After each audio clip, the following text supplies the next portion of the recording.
Hey Hello, Megan. how are you? Hi, everybody. I'm Megan Ockett, the Associate Director of Programs with Healthy Birthday Inc., the nonprofit organization that created Count the Kicks. And I am so excited today to share with you a wonderful story with Amanda Rampton here today and her son, Everett. And today, Amanda is going to take time out of her maternity leave and baby snuggles to share with you how she was tracking fetal movement and was able to save her son, Everett. And so, Amanda, thank you so much for joining us today. Absolutely. We're so appreciative of it, and I'm so happy that you're taking time out of maternity leave to join us and share your story. So, if you wouldn't mind, I would love for you to tell everybody how exactly Everett joined your wonderful family. Sure. So Everett's actually our second child. We have an older daughter. Her name is Quinn. She just turned 2 in February. And so his pregnancy was a little bit different than hers. She was completely normal, healthy pregnancy, no complications. She was actually overdue about 9 days. And so when we were pregnant with him, his pregnancy actually up until the end was totally normal and no complications either. You know, he grew fine. All the appointments were great. But then around 36 weeks, so he was due April 20th, I went into the doctor for my 36-week appointment on March 23rd. And everything checked out fine. He had a strong heartbeat. It was a quick in and out because of the COVID situation. And but my belly actually measured a little bit small, which I didn't really freak out about because that happened with Quinn as well.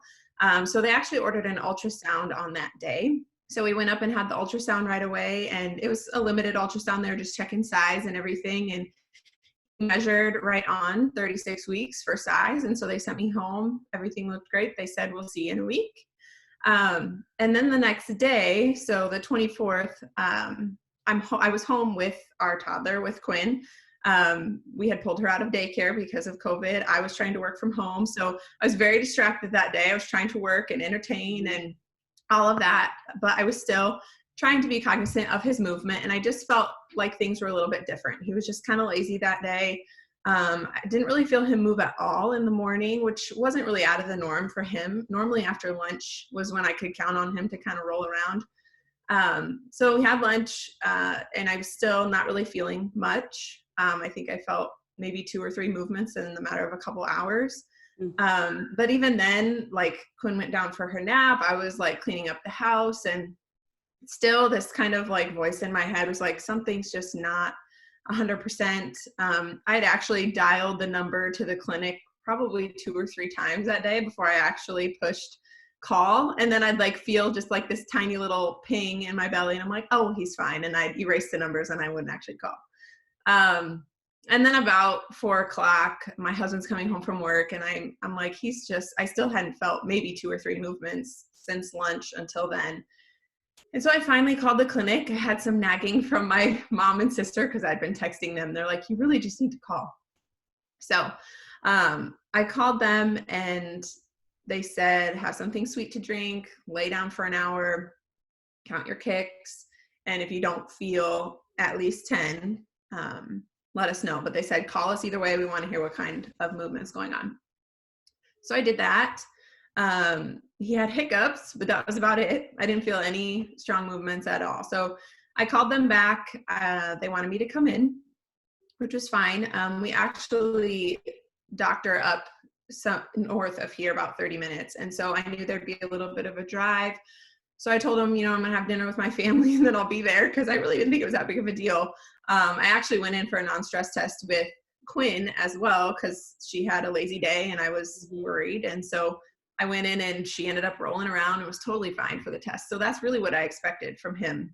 So we had dinner. I got in the car. I drove up there alone, actually, because it was just me and my husband. I didn't want to take Quinn to the hospital to expose him, my husband or her, to the germs and everything going on. And that was another reason why I was hesitant to even go in, why I didn't want to call, because I'm like, well, if they tell me that I need to come in, then I have to go, and they're going to, screen me, and who knows what's there as far as germs. And I didn't want to get sick. Everything Right. was so unknown at the time with COVID, and it still is. But I did. When I got up there, they screened me and sent me to the birthing center to do my non-stress test. So the test actually took like 3 times as long as it was supposed to because he was just being lazy and not moving. And they gave me juice. They did all the things, had me move in all the different positions, and he still wasn't moving like he should be. So then they ordered an ultrasound, a biophysical ultrasound. And so she came and did that. And we just chatted. She got all the readings that she needed and she left. So I didn't know if what she saw was good, if what she saw was bad. But then it was about 8 o'clock at night. So I've been there quite a while. And my actual doctor walks in the room. And so I'm like, okay, if I'm seeing you in the evening after hours, they probably called you in here. Things are probably not 100%. Mm-hmm. And so she was very kind and she reassured me, he's okay right now. I mean, we had heard his heartbeat on the tests, and so we knew he was there. But she said, your tests aren't the worst that I've ever seen, but they're also not great. And I don't know why he's not moving like he should be, but he's not. And then she said the words that I actually really needed to hear. She said, he's okay right now, but I'm worried about your baby. Mm-hmm. And I will never forget those words, because in my head, I was like, we're going to cruise out of here. They're going to tell me he was just having a lazy day and it's going to be fine. And so I was 100% not ready to be told that we might be having a baby tonight. And she said, I'm still waiting to hear back from the radiologist on what he thinks, but worst case scenario, we do a C-section. I'm like, okay, when would we do that? Like, so naive. Yeah. And she was like, now. I'm like, oh, okay. So I got really nervous, and they were very kind and reassuring and everything like that. But again, that's what I needed to hear, for her to tell me that she was worried and she wasn't confident that he was okay. So we decided that that's what would be best for him, and that's what would be safest, even though we were terrified to do that. I was, 1, not prepared for a C-section, and 2, not prepared to have a child that night. Like, I had taken nothing with me. I gave my daughter a quick kiss before I left because I figured I'd be back before bedtime. And it was just crazy the way that things worked out. So once my husband got there, they took me down for my C-section, going through the procedure. And I was surprisingly calm, I would say, considering the situation. And I just really, for some reason, I felt like it was going to be okay. And she took him out, and she said the cord was wrapped around his neck 3 times.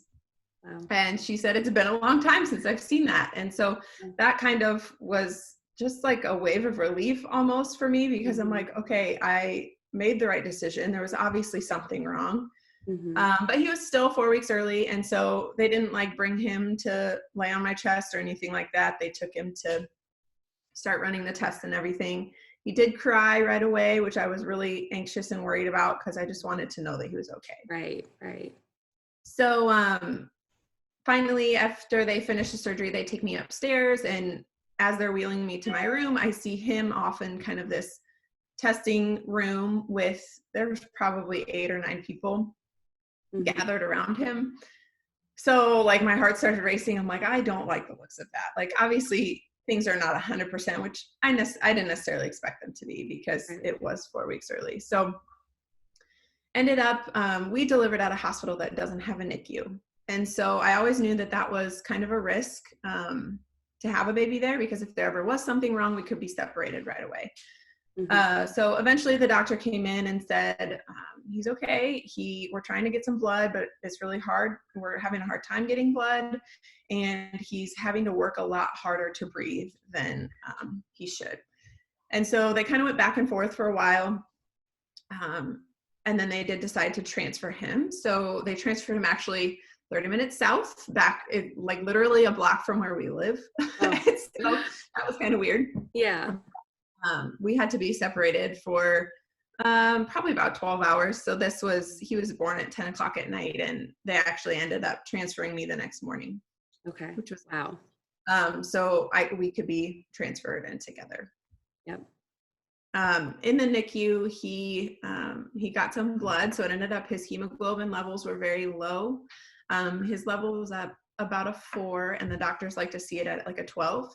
Okay. And so we had to have 2 blood transfusions. His white blood cell count was extremely high as well, so they suspected some kind of infection, but they weren't sure what happened. So he had antibiotics as well, and then he was on a CPAP machine for a couple of days just to kind of support his lungs. Yeah. So yeah, once I got there, they let me hold him right away, and it was great. We were really well taken care of in the NICU, but just a really crazy, unexpected ride and way to have a baby, especially with, I don't know, in my head, I was expecting it to be the same second time Right. around. Right. Exactly. Oh my Yeah. goodness. Thank you so much for sharing that. That is just amazing that you trusted your instinct, your gut. You knew, even though with COVID, that you're like, this is not right. I need to go in. So can you share with us a little bit, how did you know about Count the Kicks and tracking fetal movement and the importance of it? So just with like my first pregnancy, you always get the information from your doctor and then I follow Count the Kicks on Facebook, and so I see the posts that come through with that Mhm. and just kind of reminders, and I had actually seen one the day that I went in, and so I Mhm. felt like that was kind of another nudge, Right. to actually listen to my body and take care of those worries. Yes. Thank you so much. And he is just adorable. And I think it really points to the fact that social media can really, and that mom to mom interaction can really make an impact, and trusting your gut and instinct has, since you were pregnant during the COVID, during this COVID pandemic and everything, did anything change, make you feel any other fears that you had? I know you talked about not wanting to necessarily go in, of fear of bringing your husband and daughter and yourself. Anything else with your prenatal appointments or anything like that, or anything you want to share with other women about being nervous about going in if they notice something? Sure. So luckily my prenatal appointments, I was early enough where it hadn't been affected in that regard yet. I got to go to all my appointments. Still, they were quick, and we were still very, very cautious. I guess one of my biggest things, when they called me when I was probably 35 weeks, and they said, just so you know, we've made this change and you're only going to be allowed one visitor when you have your baby. So this was Mhm. even 5 weeks before I was supposed to have the baby, and they were making this change, which I honestly was expecting. And Right. that's a bummer, but I knew they were doing it to protect our family and Mhm. to keep the birthing center healthy. So that was kind of hard. And then when he was actually born, so I was allowed my one support person, which is obviously my husband. But then he left hours after Everett was born. When he was transferred, he went with Everett. So then Mhm. I'm left with, I've already used my one support person. And so I was left alone. Oh, And so that was really hard. right. Luckily, the hospital was very kind, and they said, if you do want to call somebody to come sit with you until your transfer arrives, we're okay with that. And so I was very happy that that happened. But then when we got to the second hospital, we were allowed, I was still allowed one support person because I was still a patient. So that was Mhm. my husband. But I was only a patient for a couple of days, and he was in the NICU for 6. And so when I was discharged as a patient, Garrett had to go home. Okay. And so that was really tough because I had just had a C-section, which I was not prepared for. Right. So physically and mentally, I was just drained. Mhm. And I had to take care of him. I mean, yes, there were nurses to help me with that, but that was really hard, um, to not be with at least my husband for a few days. But I would still say that, even though it is scary and it's a lot of unknown, and it's a lot of what you don't expect your pregnancy and your delivery to look like, it's still worth it in the end. I mean, we still got to come home with a healthy baby boy, and the outcome could have been very different if I let my fear of this pandemic stop me from going in that day. Yes. Thank you so much for sharing. And is Everett doing well, and you're home and you're all staying safe and healthy now? Yeah, he is now. So he spent those 6 days in the NICU and got the care that he needed, and then they sent us Great. home, and we've been great ever since. Well, he is just adorable. And we are so happy that you listened to your instinct, that you were counting fetal movement, that you went into the hospital, and that Everett is here and can join our Baby Safe family at counttthekicks.org. We're so excited. And thank you to everybody who is watching, and most importantly to Amanda and Everett for joining us today. If you are watching and you know somebody that's pregnant, please feel free to tag them or share this video. You can hear today, as Amanda stated, she saw social media posts about Count the Kicks and the importance of tracking fetal movement, and that was just that little extra nudge that she needed. So truly you can make a difference with those shares and those posts and everything like that. So thank you, everybody. Thank you, Amanda and Everett. I hope you all have a great day and stay healthy.